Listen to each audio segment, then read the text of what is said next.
guys, and welcome to episode 3 of Money Talks. Today we are going to be talking about the disaster that has been our experience with electric here at the farm.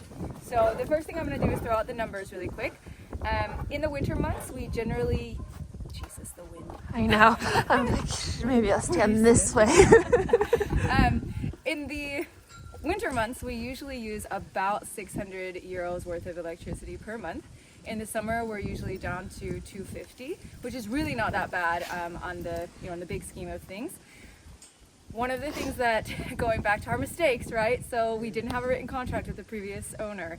And one of the things that we kind of got surprised by is when we did take over the finances and the accounts of the farm, hi Kalinki, we actually had 2 very large outstanding bills that hadn't been paid during the time when we were not in charge of the finances. It wasn't a deliberate thing, it was definitely miscommunication where the account was moved into my name, but it wasn't told to me that it was moved into my name and I didn't get any notification of such things, so bit of a faff, but that's why we are about $2,000 in debt on the electric bill, because we just weren't aware, and by the time we took over, there was no money left in the account to pay those things back. So those are the numbers. Now on to the Italian experience, as I call it. So for those of you that are thinking about moving to Italy, this is one of the things that you can definitely assume will happen to you at one point, probably multiple times. Last year, when we built the kennels down there, we obviously had to hire an electrician to come and do electricity for the entire kennels. When that happened, we learned that all of our electric actually runs through our house. All of it. All the way back up there. Which means, it means that our, that if anything happens down here, if any of the breakers trip or anything like that, it's at the house. So if you're not at the house, somebody has to run up to the house. And it also means we had no way of knowing what the consumption of the farm, kennels, and house were separately, which was a bit of a problem because my agreement with my parents is that I pay the house stuff, but obviously the farm, in theory, eventually pays for the farm and the kennels. So one of the decisions that we made early on was that we wanted to separate those. We wanted to get a new meter in, and we thought this would be a pretty straightforward process, which we started in July of 2023. Here we are today in January 2025. I do have 2 meters, but I also have enormous holes in my fields that are still not being filled because the job is still not done a year and a half later. Let's walk this way and we'll take a look at some of the other trenches that are still in our fields.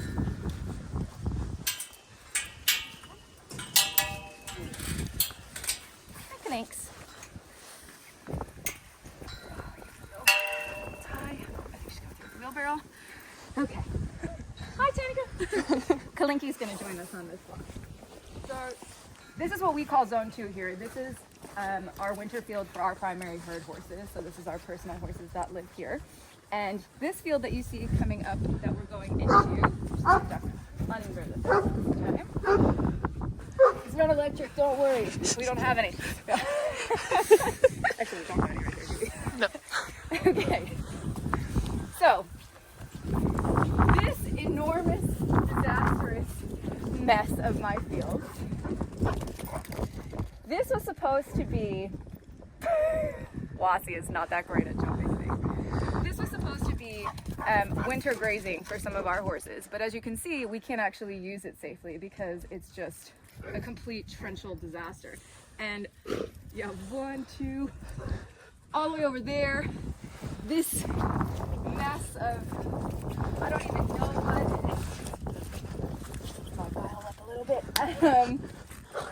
And it also prevented us, because of this construction that was ongoing for so long, it prevented us from building all of these new paddocks, which we've only just now been able to finally get up. Like this one is literally days old.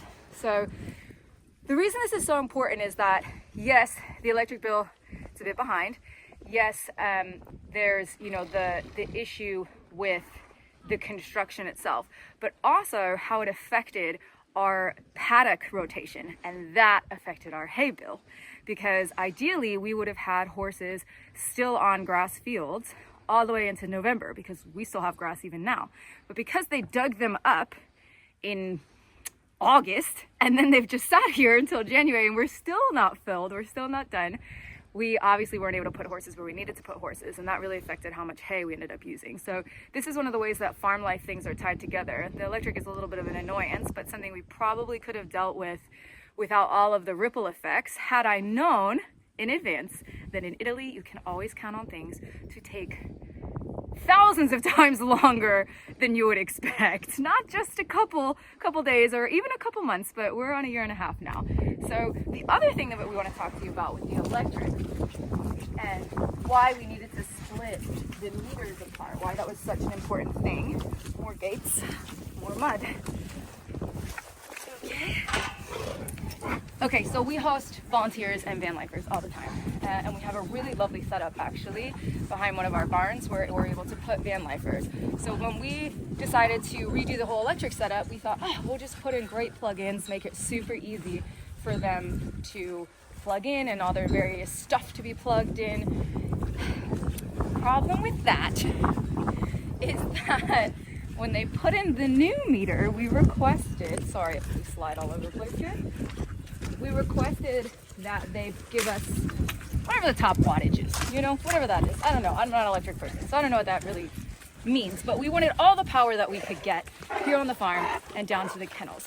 And instead, they gave us the absolute lowest wattage, which means that anytime any of our van lifers plug anything in past a certain number of items that are plugged in, the entire farm shuts down. The whole thing trips, and so all night long you'll have little messages from our van lifers. The electric's gone, the electric's gone. So here's our van life area. We have all these beautiful new plugins. We have this little van life kitchen and everything that some of our actually volunteers built for us, which is really fabulous. It just has a little microwave, this little stove in there buried away, but you can't use any of it right now because we don't have the electric wattage. And bringing that back to the bill, they will not up the wattage to the high one until we pay off the debt. So we're really hoping that we can get some progress on that. We did last month manage to make 2 payments on it, so that we're now down to only 2 behind, which is fabulous. But again, we are about 2,000 euros behind on that bill. Thankfully in Italy, they can't just shut our electric off, and they have been really great about working with us and understanding the situation. But we would really love to get this resolved, preferably sooner rather than later, because we still have quite a bit of winter left ahead of us, and it is affecting things like water heaters and all that kind of stuff. So that is our electric drama. Hope you've enjoyed learning about that. Highly suggest that you keep this in mind if you're planning to move to Italy, because this is something that for us as a farm was an enormous issue, but even for people who are just buying private homes, you hear this all the time about their utilities. Like it's just a bit of a disaster, and things just go really, really slow. So bear that in mind. As usual, if you want to like, subscribe, comment, ask any questions. I know I probably didn't cover everything with the electricity, so feel free. If you want to know more about how this tied into what happened with our hay, feel free to ask more questions.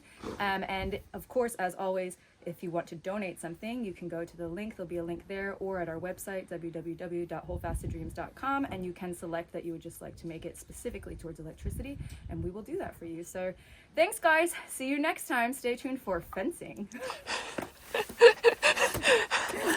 Oh my God. Okay, so we do have this GoFundMe that is running, and it is specifically to pay off debt. So that number that you see there, that huge 25,000 that looks like so unattainable also to us, that is purely debt. That's nothing new. That is just basically what we're carrying due to, again, many mistakes that we made on our own, but also some really unexpected things that we're just learning as we go. And you know, with the transition being kind of as rough as it was, we're just catching up all over the place.